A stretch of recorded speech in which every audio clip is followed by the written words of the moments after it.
Good morning, good afternoon, good evening, or good night, depending on your time zone. Hi, I'm Charlie Smith. And I'm Allyn Aston, and you're listening to the Britney Army Barracks. Welcome back, Charlie! Oh my God, I missed you so much. Thank you so much to T for being here. It was so awesome to listen to those podcasts when I was like driving back and forth to Boston. It was awesome. You guys did so great. She's super talented. Yeah, thank you. It was a pleasure to have her. She's such a pleasure to talk to and someone I just feel really comfortable with. And so it was really natural for us to just talk exactly like how we talk all day.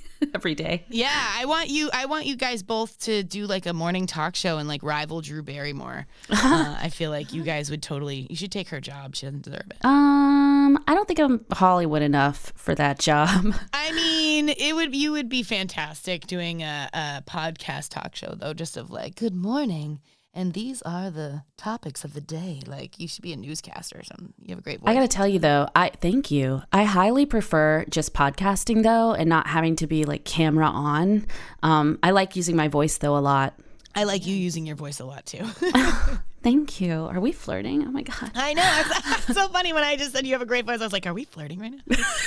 All right. So, today is, what the fuck day is it? October... 26th? 25th. Today's the 25th as we are recording this. There is so much to talk about. I literally don't even know where to begin.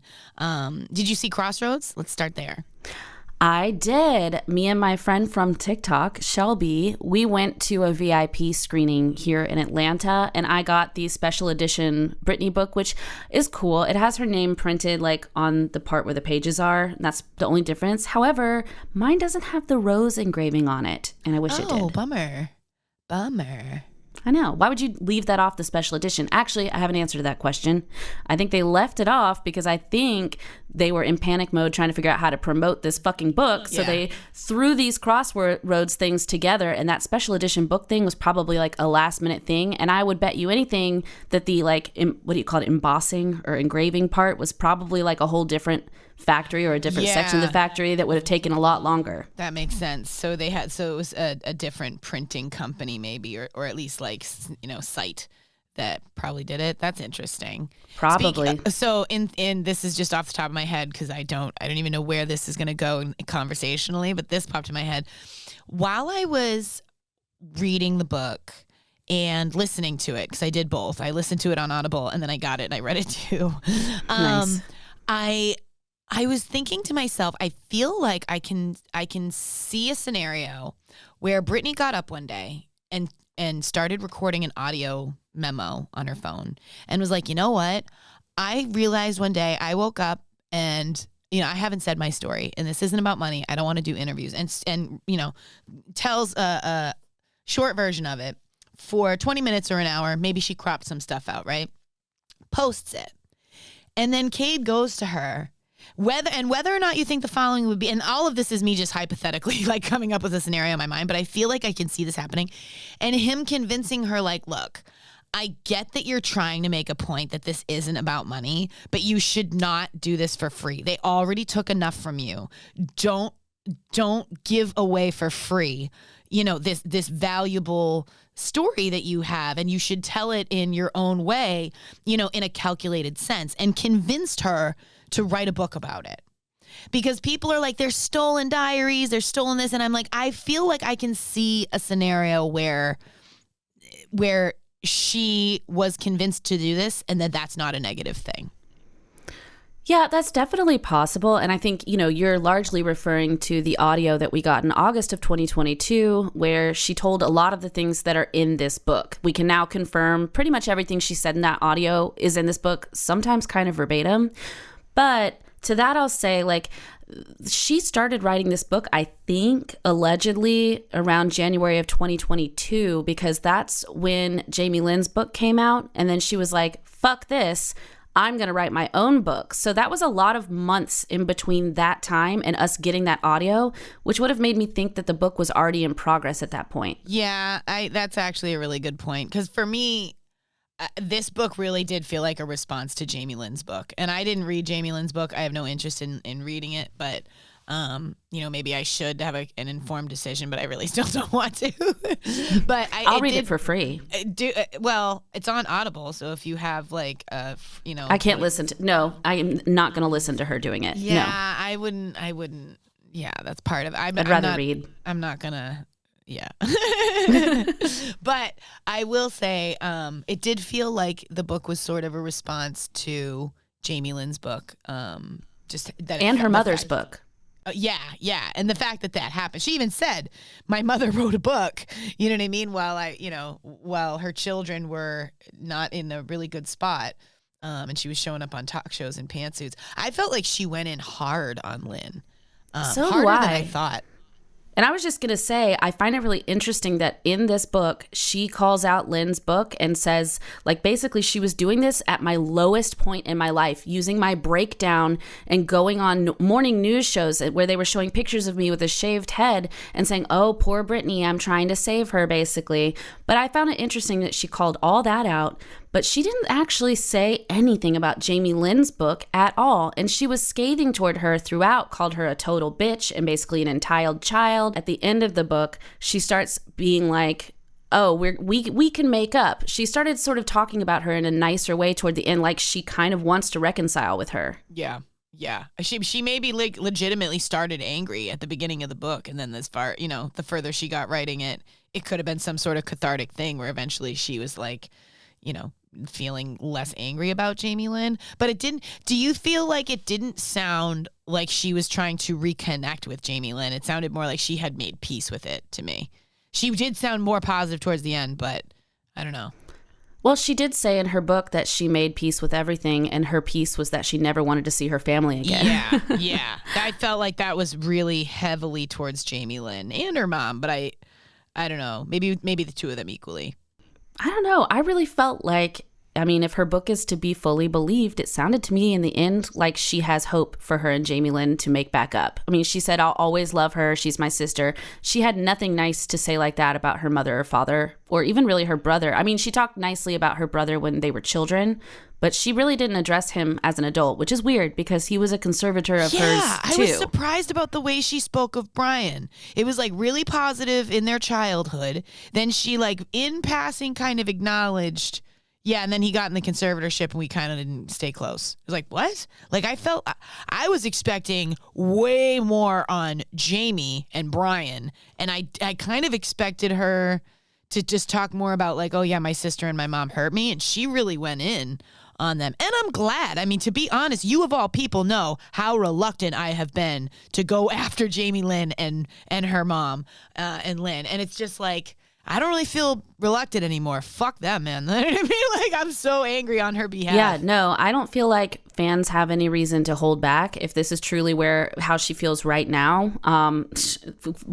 She's given us the green light to go for him, which, for better or for worse. But I just think it was so weird. Like, she really barely talked about Brian as an adult. She didn't mention the fact that, because of his relationship to her, he was able to be handed a producer's job on Zoe 101 or all that, whatever it was he worked on. And she had a lot to say about how she got opportunities for Jamie Lynn, kind of. Well, actually, she didn't really bring up Zoe 101 very much, but still, like, why did he escape that? Yeah, but Brian didn't write a book, though. I don't know. And maybe this is me overthinking what I read in the book, but it just sort of felt like she was being like Brian did what he was told. Yeah, she certainly didn't really express any anger towards him, so maybe they have some kind of a relationship, though he still wasn't at her wedding, so... A lot of people have been asking me if the wedding is mentioned in the book, and I felt like Barely. it was like hardly anything, and that felt like, yep, it was lovely. Friends and family were there. I love Hisam, and I was just like, huh. It doesn't even make fucking sense because the things that Britney Spears herself has said about this wedding, she said on Instagram that she basically was blacked out for most of it because she was having trauma. She has PTSD and that she didn't remember most of it. It seems like it was a rough day for her. So for her to just gloss over it, I was like, what?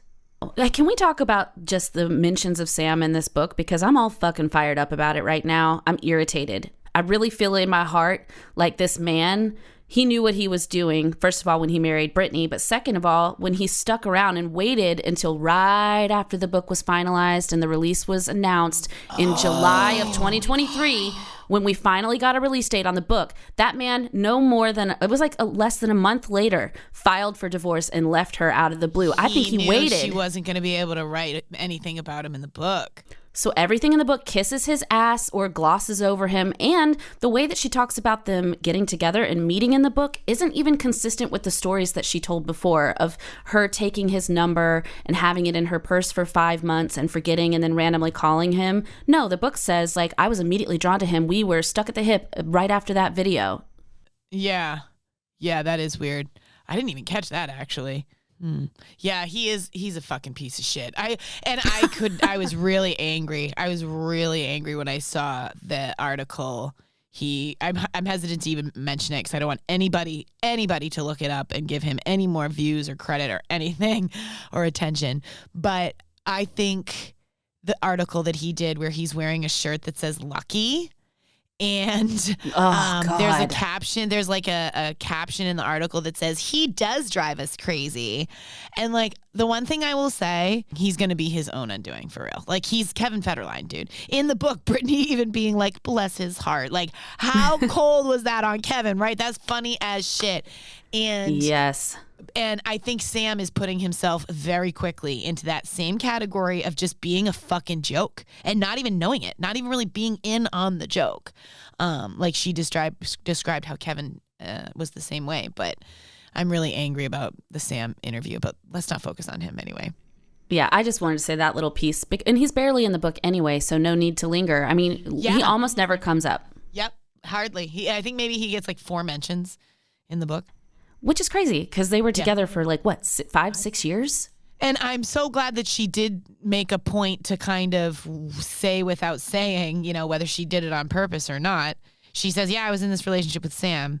And then she says, the only reason I knew about the Free Britney movement was because a nurse showed me in the fucking hospital. And that was very intense for me. That whole chapter was really intense and just kind of like putting myself in that moment of like just knowing that Britney saw that on a computer, you know, I don't know. It's just wild. But okay, and see, this is upsetting me all over again because a nurse had to show her that. And I mean, she talks about calling her father, her mother, her sister, asking for help. She says Cade FaceTimed her and showed her his scorpion bite leg or whatever. And she had other friends who said, oh, we're so worried for you that you're going to die here in this hospital, things like that. But nobody else told her about Free Britney. There's like tiers of bad guy, you know, and it's like Lou Taylor is up here and Jamie's up here. And then like Larry Rudolph, and then like Cade. Okay, but you skipped one because one of the major villains in this book is Justin Timberlake, which we had never thought of him as like the villain in her story in that way. And so it was really interesting to see that so much of this book touched on their relationship and just what happened after. It really seems like she believes in her heart. I mean, she didn't say this exact sentiment, but I could tell that what she was saying was like, hey, this whole conservatorship thing that happened to me probably never would have happened to me if not for the actions of Justin Timberlake and how he allowed the media to treat me in the wake of our breakup. Yeah.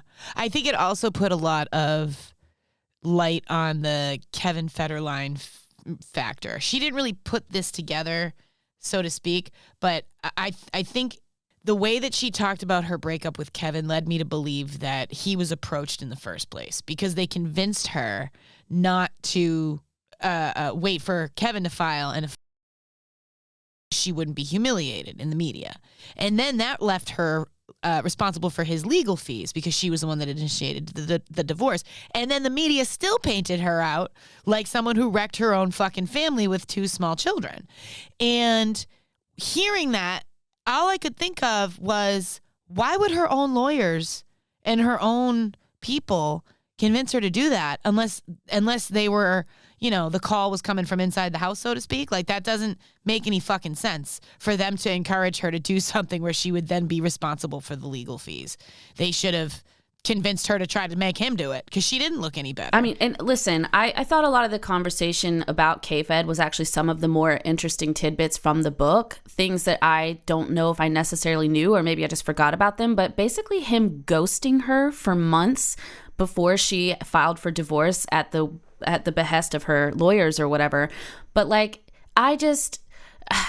It's so frustrating to read that she was a new mom and also pregnant and showing up to these like recording studios where K-Fed was trying to make his rap career happen. And as Britney says, bless his heart. He really took it seriously. But he like won't even see her. That's your meal ticket, bitch. The other thing I did that in that section that I found very interesting was that after they did file for divorce, when he was preventing her from seeing the kids, I didn't realize that the footage of her attacking the car with the umbrella was taken while her kids were being held from her. I always knew she was going through a hard time, but I always just figured that was her being like, paparazzi, get away from me.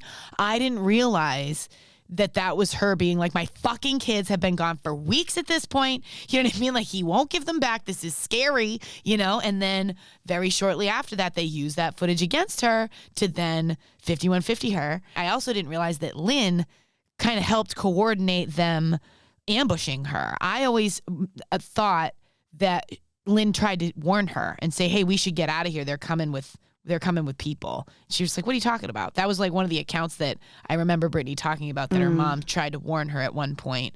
I could have sworn, though, that in her 22-minute audio, she specifically said her mom had set her up and invited all those friends of hers over for like a slumber party. And I think she told she told Britney it was happening, like when it was happening, so that she could be like, you need to go with them. They're coming for you. Oh, yeah. I thought there at one point she was saying that her mom had tried, maybe not that time. I must have misunderstood it. I think it's what you're talking about, that she said you should just go with them. I thought the stuff in the beginning about her family was pretty interesting. It was not anything I didn't technically like super already know. It was just from her perspective. And that's the other thing too. I find there was a lot of people saying like, well, all this stuff is stuff we knew already. And I'm like, yeah, but a lot of it's stuff that I didn't know from her. You know what I mean? Like, I wanted to know from her what was what and what wasn't. And you know what I found very interesting? That Jayden, I'm reluctant to even bring him up, but the fact that when she talks about getting married in Las Vegas, she says they're super drunk, right? And the ex-husband has recently been saying, we were completely sober. But a few months ago was on a podcast where he was like, there was drugs, there was booze, there was orgies, it was wild. And now he's like, we sat on the couch the whole time, completely stone sober. And I'm just like, okay, so which is it? Because like, genuinely, I don't know what the story is there. But I did think it was interesting that Britney even really gave attention to that event in her life, but then like left out, you pointed out Sam Lutfi, and she left out what was the other one? Oh, that other boyfriend. Is it David or David Liccato? She left him who's out. That? It was someone that she dated. I can't remember when, but allegedly he had tried to help her get out of the conservatorship, and then he got whisked away. Yeah, there was a lot of stuff that I found interesting that she didn't acknowledge. You know, like you had pointed out, Maya Marie, she doesn't talk about finding out that there were people doing vocals on her records without her permission. There was just a lot of stuff that I would have loved to hear. Fans have been begging for years and years, for her to address the Maya Marie thing and for her to address the original Doll album that never happened. That was the other one. Yeah. That was my biggest letdown. I was sure she was going to bring it up. You know, I'm not saying she should have talked about that, but I would have, if I had a magic wand, I would have loved to hear about those topics. And I also wish that she read chapter 43. I wish she had narrated chapter 43, where she like directly is talking to the fans. You know what else I wish that she had included that she didn't? I wish she had fucking cleared it up about Banana Alice. Was that her or not? You know why I think she didn't address that? And I kind of feel the same way about the Sam Lutfi thing. I think if she addresses things that are a little more obscure, that like the mainstream doesn't know about, it gives more power to it. Britney historically like just doesn't address like stuff like that. I think that if she addresses conspiracy type things, it just makes people talk about it more. Yeah, but did she not want people to talk about this book? Like, isn't that what it is? You want people to talk about it? I mean like give feed into it. I mean like feeding in, like there's like for the same reason that she didn't use Jason's name. She didn't say Jason. Yeah, but what if it was true? Like if you're feeding in. I mean, I also wished that she was going to tell us whether she was sending signals on her Instagram or not at any point. Like she didn't address that, the whole wear yellow thing. Yeah. And I know you say, well, it'll just feed it, but she could have just said, guys, I didn't have control then. No, I agree. I definitely agree with you, especially on the her wearing yellow. I feel like Now, I didn't really think about it until you just mentioned it, but it would have made a lot of sense for her to be like, and then I had to start doing smoke signals on my Instagram. That's a really good point. Yeah, instead she said that we have a psychic connection with her. And I'm like, but was it the smoke signals on your Instagram or was it because you're empathic? No. But well, maybe. But the things she did on Instagram were way later. You know what I mean? So like that. True. So like her fans figured it out way before, and then she started to try to like make people know like, hey, there is something going on, because she knew that people were picking up on it. But I 100% agree with you. I think it would have made a lot of sense for her to address, like remember the hat? She had like help written on a hat. Yeah. She was like pointing to something. I think it would have made a lot of sense for that one to be addressed. She didn't address any conspiracy, though. And honestly, though, if she wasn't sending signals then it would have made sense for her to say that she wasn't sending signals, so that if she's not sending them now, she can stop getting harassed about it. Because for me, in my opinion, it would have made sense for her to include explanations in there if they weren't real, so that she could shut it down and live in peace. Yeah, I guess you're right. I mean, you're right. I think for me, I always think there's a possibility that the conspiracies are something that help her to some degree. Like she even says that the mystique is part of the advantage. So if she says definitively one way or the other, she kind of loses that advantage that she's described. Yeah, I mean, that's a good point. But at the same time, if it's causing her distress in any way, I would hope that she would address it and shut it down. Granted, I do think that, the people that would be needing to hear some of that anyway aren't going to believe that she said these words. I mean, I'm already seeing it all over Instagram and TikTok, people saying she didn't write this, it's a Team Con book. So she probably isn't and I think she said in her book, she sometimes feels like she's backed into a no-win situation. I also think that this book was not for clarifying anything for anybody. I think it was one of two things. If it was written by her, it was a form of catharsis, like a therapeutic kind of thing of her finally saying her side after watching everybody speak for her. That's one.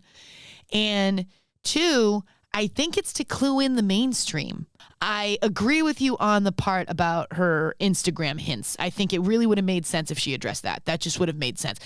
Because that's not really saying about anything in the future for conspiracies, but just to confirm, yeah. And then I had to go to the point. That would be really exciting almost to hear about. Like she had to do secret codes on her Instagram. A lot of the things that were left out could possibly have been because either they weren't super relevant to the overall arc of what she needed to get out there in this first version. Hopefully she's going to have another version where she talks about like escaping the con. You know what I mean? Like that would be incredible. And talking about the fucking surveillance stuff that was used in her room after the court stuff's done. Who knows?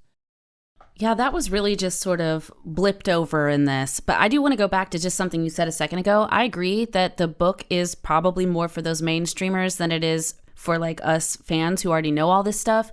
But also, I definitely think a part of her really wrote this book to try and get through to her kids. Even at the beginning, it's dedicated to them. And then they are woven throughout in a way that I think was intended to help them understand her as a mother and the placement that she got put in by the media. And I think she's trying to hold out the olive branch to them and show them how much she loves them. And she had nothing but nice, kind things to say about them. I hope they do read it. I do too. I hope at the very least it will help to influence, maybe other people in their lives that care about them, that are going to say, hey, maybe some of this is kind of valid, and they're at that age where they potentially would be more receptive to it. One of them's 18, they're becoming men. And I think logic would probably help them to realize that it is true. What Britney said is true. This is a true story. And my thing that frustrates me, I have no problem with anybody reading this book and saying, you know what, this is what they left out. This part seemed bullshit, whatever. What I have a problem with is people saying, there is no fucking way I'm reading or buying that book. And then they'll give me all of the reasons of why it's not Britney. And I'm like, right, but you didn't read it. So like, you're kind of defaulting to say you're not going to have an opinion on what it sounds like because you don't know what it sounds like. If you want to talk about the promotion, we had months and months to talk about the promotion. That's fine. Right now is for us to analyze the book because it's out. So like, it just seems silly to me for people to keep trying to convince that they know it's not her when they're not even reading the book. It's like, at least read it. You could go to the library. You know what I mean? You don't have to give them money. But but I don't know. That just irritates me. Yeah, I mean, and there's been a lot of arguments going on about that because there was some email sent out about the book. I didn't get this email, so I can't verify it. But there was an LLC listed at the bottom that people were tracking back to Jamie and Lou Taylor. However, I'm confused about whether that means money from this book goes to them or not, because when you look in the actual physical book, the copyright is listed as Britney Jean Spears, who is a person, not Britney Jean Spears Inc., Britney Jean Spears, the human person. So I don't understand. I don't really understand either, but I can tell you that I did get an email. It was recent, right? It was like the other day. Yeah. Yeah, and it's Brand Casting Unlimited LLC, which was started by Jamie and Lou Taylor in the fall of 2008. So I have a question then. What is the email? What is the context of it? Let me look right here. It is just an ad, basically, and it says you got this email because you signed up at BritneySpears.com. And it says, it's finally here, my story on my terms. At last, I'm proud to share my story with you. It's now available in hardcover, ebook, and audiobook, wherever books are sold. Get your copy. And then right underneath, there's another ad that says shop new apparel, and it has that shitty legendary quotes collection. Oh, this makes sense. I think that means Brand Casting LLC, Unlimited LLC, whatever it's called, is probably the company that holds the official merch shop right now. Does that sound right? That's what I bet it is, because that sounds like it came from the merch store. And so they must have some sort of ownership over the merch, which makes sense because Jamie Spears is still listed under Britney Brands Inc., who owns the merch stuff. But that still doesn't mean that they have rights to the book. Yeah, I don't think they have rights to the book. They could be contracted to do the marketing. I have no idea. Yeah, well, they wrote Britney Brands Inc. on the People magazine, the article. I don't know. I wish, this is something I really wish was in the book so that we could not be worrying about this all the time. I wish she had mentioned more about post-conservatorship getting control back over her assets and things like that. I wish she'd been more explicit because none of us know, and it stresses fans out and it causes all of these conversations. And I don't think she has. I don't think it's done being settled. I think she probably didn't talk about it because they're in the middle of settling it, to be honest.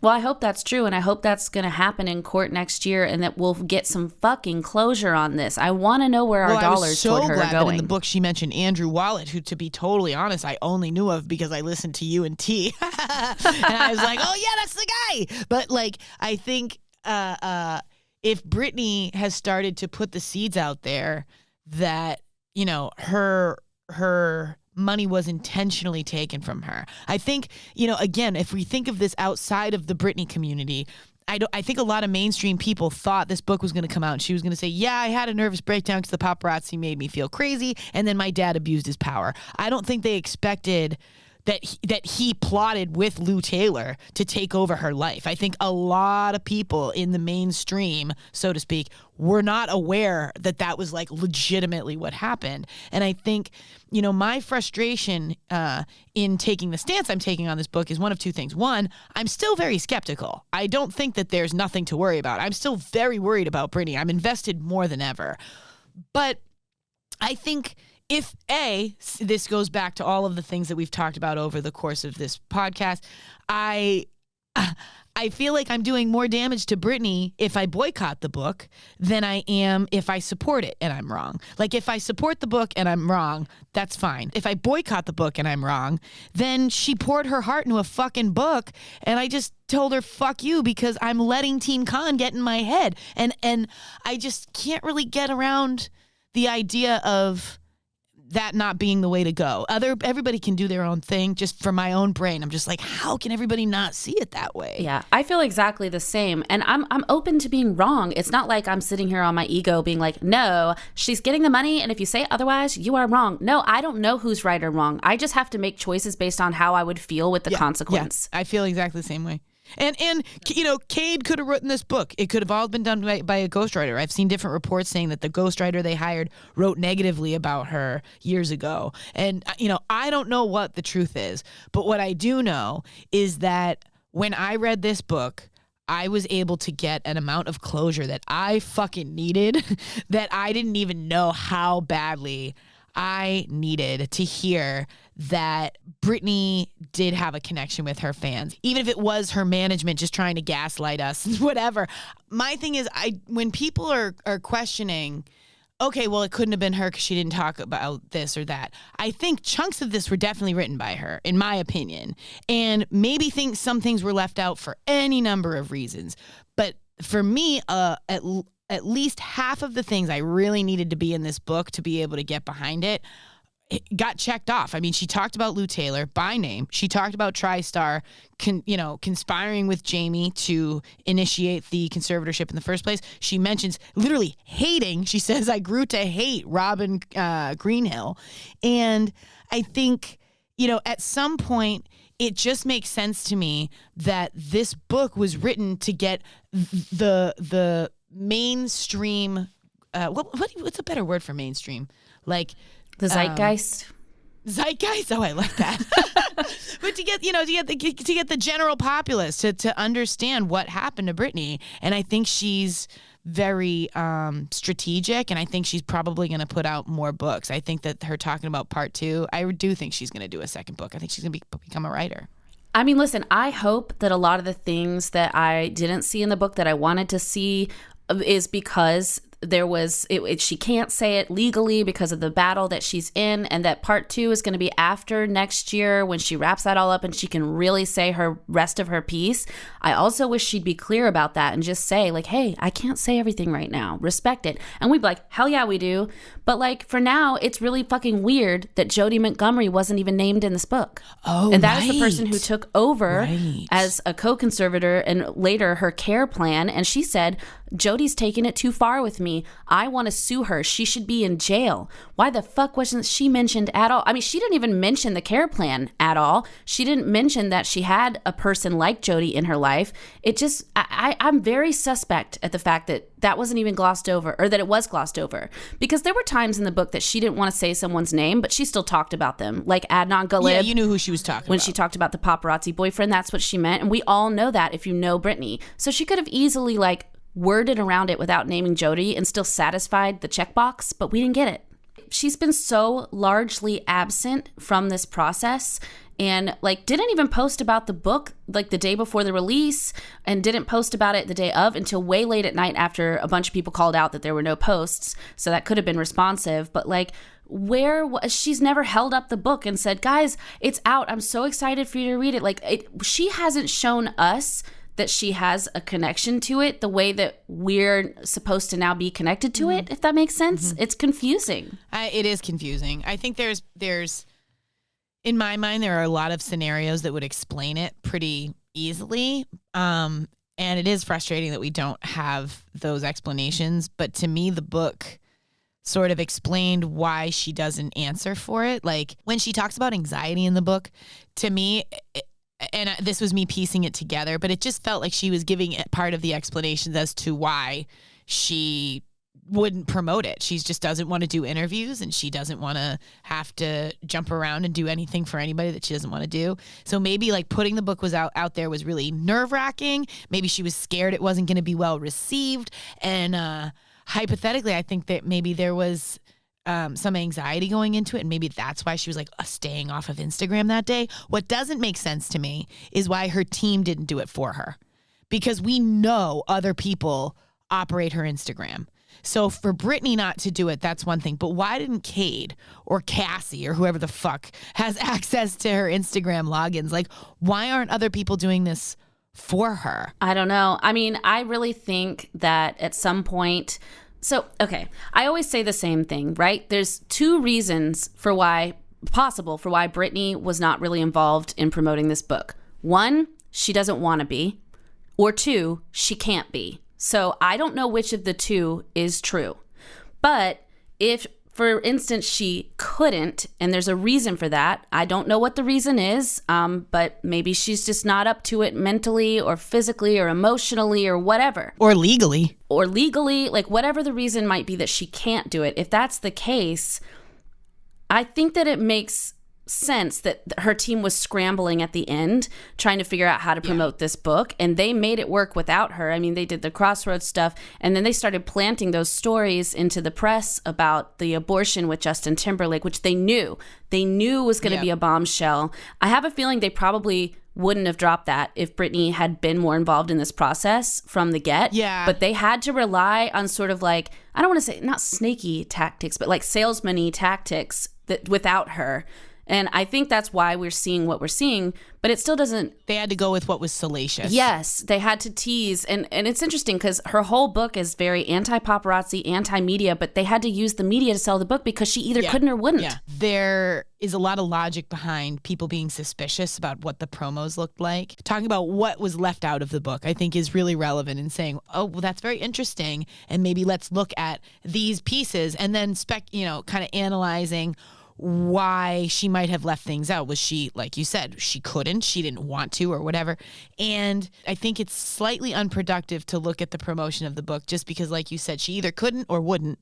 And we're not going to get answers to either. You know what I mean? Like, yeah. I mean, I don't necessarily agree that it's not productive, only because I think with how much speculation there is on whether she actually wanted this book or whether it's some kind of Team Con plant book, a lot of that goes back to her involvement in the actual advertisement of it. I guess I mean it's not productive in the fact that we've been banging our head up against the wall analyzing. Well, we're never going to get an answer. We're never going to get an answer. Yeah, that's it's completely logical. It's just infuriating. You know what I mean? Like, it's just like, we're not going to fucking find out. And I also think that the Instagram usage, I think the book kind of confirmed for me that Instagram is just a source of trolling for her. She's just trolling people. I mean, she kind of made it sound like it was a place of freedom for her to express herself and somewhere that she just has fun and nobody tells her what to do anymore. So, I mean, that was about all of the information we got about her Instagram. I will say I was extremely disappointed that she didn't bring up Project Rose. And there's all these people saying that Project Rose is the book because there's a rose emblazed on the front of it or whatever. It's just, I'm not buying it. I'm not buying that's Project Rose. Yeah, I absolutely don't believe Project Rose is the book. I just don't. I think if it's part of the book, if Project Rose involves the book in some way, I think it's a long-term thing. I think it's like Britney's new signature for projects that she does post-conservatorship that aren't her performing. I just don't buy it. I think it was something that she originally had as like a small project that she was trying to do, and now they're trying to just kind of scramble to tie a pretty bow on it. No, I just don't. The math on it isn't mathing because Project Rose started in 2020 during COVID when she was home and taking all of those portraits of herself just over and over with the portraits. And she kept saying it was inspired by like Kim Kardashian and stuff, didn't she? And I think Kim Kardashian had like some kind of table photography book or something, and it just never made sense to me that Project Rose is going to be this book, which she wouldn't have been thinking about in 2020 because in 2020 she wasn't even free yet. I mean, and it's not like they ever said in the book, hey, this is Project Rose. I think that was just a nod to fans because only fans are really going to know what Project Rose is. I was very frustrated that it didn't give more insight to the actual abuse that happened at Bridges, only because I wanted to go after them hard after this book. I was really intending to like deep dive Bridges and all this. She didn't really talk about it. It was just sort of that she was forced to stay there and the things that, again, we did already know. I know. I mean, I'm just disappointed, though, to see that she's not calling out really the government, the doctors, lawyers, all of these upper world crime people that she's alluded to multiple times on Instagram. And I get that she can't name these people by name necessarily because that might open her up to a lawsuit. But she could allude. There was so many doctors in and out of her life. So it's not like if she didn't name them that we wouldn't be able to put together who it is. But like, why didn't she talk about the medical abuse that much? I mean, we got the stories about her being taken abruptly off Prozac and put on lithium, which is not good to just take someone off of their antidepressants they've been on for a fucking decade or two.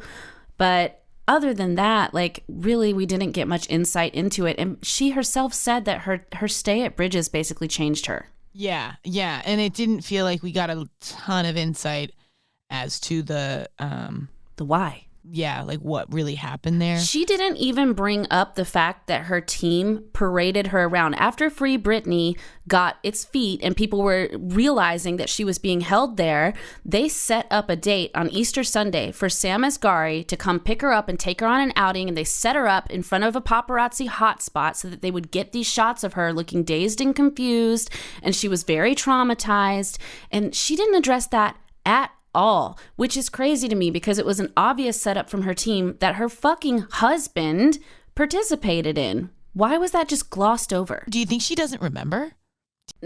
No, because she's described it in her court testimony, I believe, about being humiliated over that. So I think she does remember. And also, like, we know Britney is very sensitive about how the media portrays her. And if she feels like the photos are unflattering and stuff, she gets very sensitive about that. And I'm sure that these are stuck in her mind because that was at the peak of her trauma.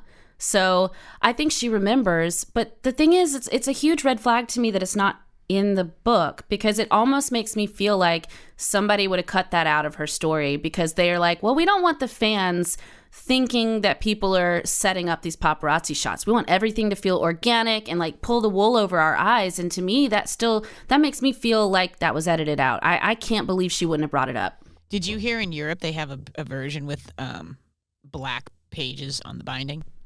That's what I have. Look, that's the special edition version. With no rose on it? Yeah, to tell you the truth, dude, I'd rather your version. That's cooler. I want the rose. I want it all.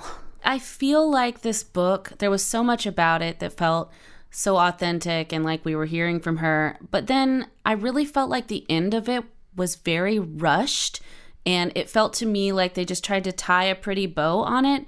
And the end of the book a little bit feels to me like, okay, so now you've heard Britney's story. Leave her the fuck alone and stop asking questions. And that left me feeling a little weird and uncomfortable. I agree with that. I felt the end was rushed, and I also felt every single celebrity shout out felt awkward and clunky to me. I just like Reese Witherspoon out of nowhere. There was an Ariana Grande song that got referenced. The song might have been legitimate because I know she's really into music, but pretty much every other celebrity reference that I was just like, this feels a little bit clunky. And I actually want to do the research to figure out how many of those celebrities mentioned are connected to CAA or TriStar, because I think that would be interesting to know. Probably all of them. Because I know at least half of them are. Yeah. I don't know. I just got such a weird vibe at the end of this book, and I got this feeling of like, in a way, I was like, is this Britney basically saying goodbye, leave me alone, I'm gonna disappear after this, or something like that? Because it felt very final in that way, and it felt very much like, hey, and if you can read this and not leave me alone, then wow. You know? Yeah, it's such a catch-22, man, because if she is still being silenced, you know, we want to push to help her get her true voice back and to get her freedom once and for all. And at the same time, the book did feel like it kind of had this tone of like, okay, I'm free, back the fuck off. And I agree. I think, you know, whether it's Britney or her team or whatever, it did feel like a pretty obvious push for the movement to refocus itself. And I don't know, man. I guess there's two different trains of thought in the Free Britney movement altogether at this point after the conservatorship. There's people who are like, she's not free enough, we need to keep pushing. And there's people who are like, she deserves justice and we need to continue to push for awareness in the courts. I am with the latter. I am not pushing anymore for her to be more free than she already is. If she's not free enough by now, I, as an individual living in Boston, can't fucking do anything about it. The only thing I can do is stay positive, keep supporting her, keep staying optimistic that, you know, she does have her true voice. And anytime I see something that seems weird, like what we've talked about tonight, the different things, where it's, well, she didn't mention bridges, or well, she should have, you know, it should have looked like this if it was legitimate. Keep asking those questions. Always ask the questions. But I think it is important that people back off at least a little bit and let the dust settle on this book, to let the general populace, or what did you call it, the zeitgeist? That's a new word for that me. Might not have been the right word. I don't know what that means. But for the mainstream populace or whatever to understand what happened to Britney, because at least for me, advocating for her it's been really hard. And I'll give you this anecdote really quickly. I have this coworker here when I first started working here. She used to tease me. She's like very dark, and she would like make jokes like, yeah, well, since your office is all decorated in Britney stuff, I'm going to make like anti-Britney stuff and put it on the second floor where her office is, like kind of busting my balls. And I don't play like that. And, you know, the more she got to know me, she wouldn't do that anymore. But she was very jaded on oh, Britney, like eye roll, whatever. And just before we started this podcast, the reason I was a few minutes late is she ran into me downstairs and she was completely stone faced. And she was like, so I read an article about Britney Spears today. And I was like, really? And she was just like, yeah. And that blew my mind, the fact that she even took the time to read an article. And she was so solemn. And she was just like, she went through a lot of things I could identify with. And then she like showed me in the article in her phone, and it said, Britney's finally telling her story and it's dark. And she just like showed it to me. And then she just made this face and she was just like, yeah, I really didn't get it, but I kind of get it now. And I was just like, good. I am so glad I didn't chew her out originally when she was just like busting my chops. I didn't laugh at it. I was just like, yep, Britney's my light. She's my everything. Watching Britney survive all of this lets me know that we are stronger than yesterday. Just her army. She's such a bad bitch. She's such a bad bitch. I agree. I think that's a beautiful sentiment to end this season of the Britney Army Barracks. This is the season finale. And I just want to say thank you so much, Allyn, and to WTFB_Anon. Thank you so much to T for stepping up in the last couple weeks. I had a pretty big scare with my kids, and you guys have been really supportive, and you carried that torch through. And it just is such a testament to this community and how, you know, we band together, and you guys were really there for me when I needed it. And I'm so proud that we were able to make this together, and there's legitimately nobody else I could imagine doing this first season with. You were so supportive and thank you. So patient when I would just ramble. Thank you so much for having me on. I had such a good time, and I cannot wait until we get back together again. And we will come back and we will talk more about the upcoming court case when that sort of kicks off. Yes, it's so exciting. And I hope you will participate in my holiday cards. Last year, it was before you and I connected, but I do Britney Christmas cards. So I will send them either virtually to people or I send them through snail mail, but I will have to send you one of my cards through either form. I can't wait for the new year to come, and we have, like you said, the court case coming up next. It'll be exciting next season. So thank you, Allyn. You're wonderful. Thank you, Charlie. I'm going to miss this. I know, hard same. It has been a wonderful season. And remember, people can take everything away from you, but they can never take away your truth. See you next season, bitches. Yeah, you made it work.